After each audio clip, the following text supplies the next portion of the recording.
السلام عليكم ورحمة الله وبركاته. داود الكسدوada muuqaaladii taxna ahay oo aynu ku baranay Excel full course qaybtiisii toddobaad. Qaybtan waxaan ku baran doonaa sida edit data loo sameeyo iyadoo la isticmaalayo dialog box ama format cell waxa aad taqaano. Si taas aan u sameyno waxaan sameynaynaa number ayaa meeshan ku haysanaa.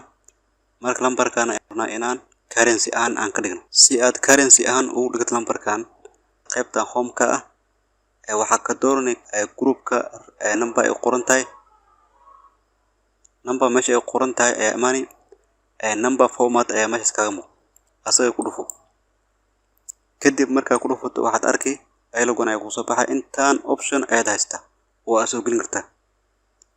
Tusaale kale waxaan u baahan inaan ka dhigno currency asaga dooro kadib waxaad haystaa sample-ka iyo sidoo kugu soo bixi lahay intana waa labo decimal place haddaa jarto decimal-kan ayaa yaranaya haddaa ku darto decimal-ka ayaa badanaya. Okay ID kadib result ayaa ku soo baxay. Dhanka kale waxaan ku haysanaa 0.5 ayaan ku haysanaa. Waxaan u baahanaa marka inaan ka dhigno fraction. Sidee aan u dhignaa? Hadda waxaan tagnay meeshan format ayaan tagnay. Si la mid waxaan awoodnaa inaan right click aan dhano oo halkan aan ka tagno format cell. Markuu ku soo baxo maxaa u baahantay marka? Waxaan u baahanahay inaan soo gelino fraction. Fraction ka dooro kadib okay dheh. Result-keena waa halkaas ayuu kaga muuqdaa sample. Sample waxa weeyaan waa result-keena meeshan kaga soo bixi 1 out of 2 ee ku soo bixi. Kadib okay ID result-ka ayuu kaga soo baxay. Waa sida format loo isticmaalo qaybtan fraction. Dhanka kale waxaa ku haysta number yar asana waxaan u baahan inaan soo gelino dollar sign inaan ka dhigno decimal-ka ayaan yaran.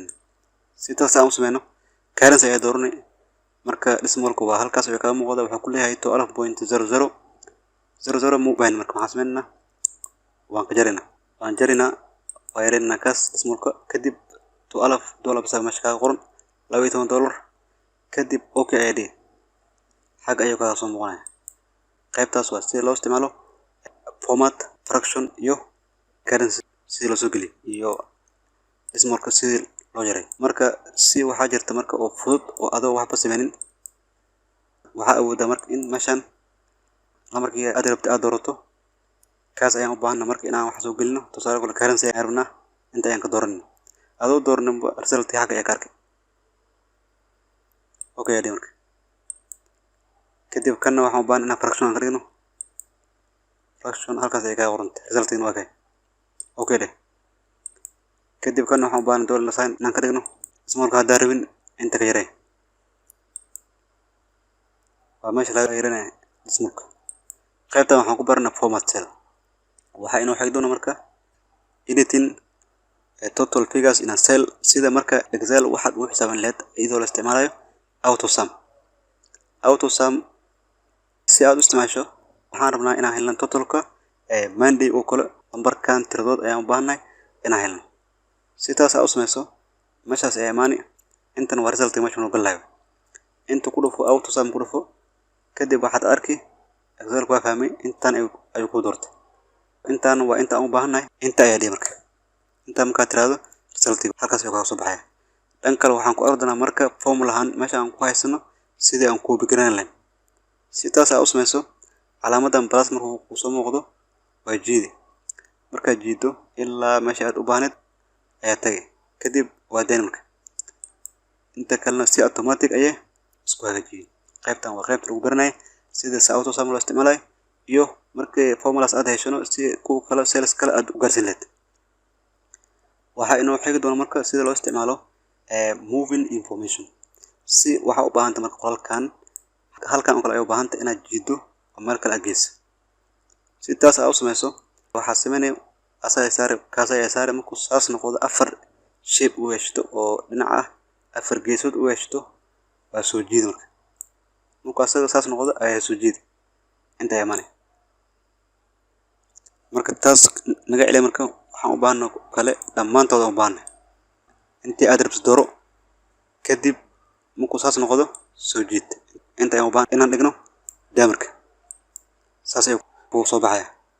dhan kale waxaa ku haystaa marka iyadoo si lamid ah waxaan isticmaali karnaa marka cut iyo paste oo qaybtan oo ah cut iyo paste inta kale waxaad ka heli home kad waa halkaas paste-na waa intaan hadda active maaho laakiin markii wax kad aan ku sameyn ayaa meeshaas ka soo muuqanay si taas aan u sameeyno waxaan sameeynaa kuwan ayaan u baahanaa marka inaan kad aan ku sameeyno kadkaas ayaa isticmaali markaad ku dhufato kan active uu noqonaa waa shaqeynka inta u baahanta marka inaad paste ku tiraado paste ID ama control kaada waxaad markaa keyboard kaada control v ID hadaad rabin taas inta ayuu ku saaran yahay asaga ku dhufani kadib si automatic ayuu meeshaas u geenaa qaybtan waa qaybta aan ku baranayna cut iyo paste excel ka qaybta home ka waxa inoo xidhan marka print sidii marka wax aw daawaclad excel ay joogtaa oo kale waxa u baahan tahay marka macluumaadkan inaan daawacno maxaa sameyn marka inta ay tagay ama control B ay sameyn kartaa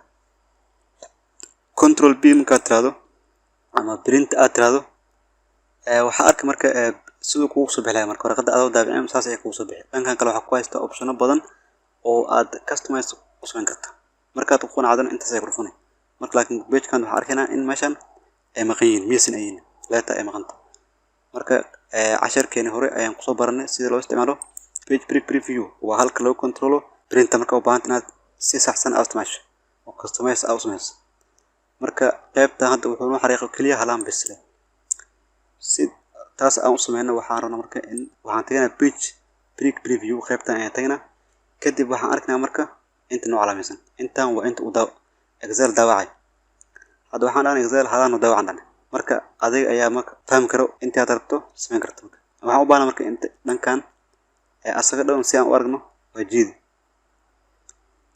ilaa meesha aad rabti ka tagto waa daamka intaan hadda waa intina soo bixilad waxa daawacad marka imaato intaan waa preview inta ku tusdoono marka waxaan tagnaa marka print ayaan tagnaa kadib waxaad arki marka qoraalkii maqnaay soo laabtay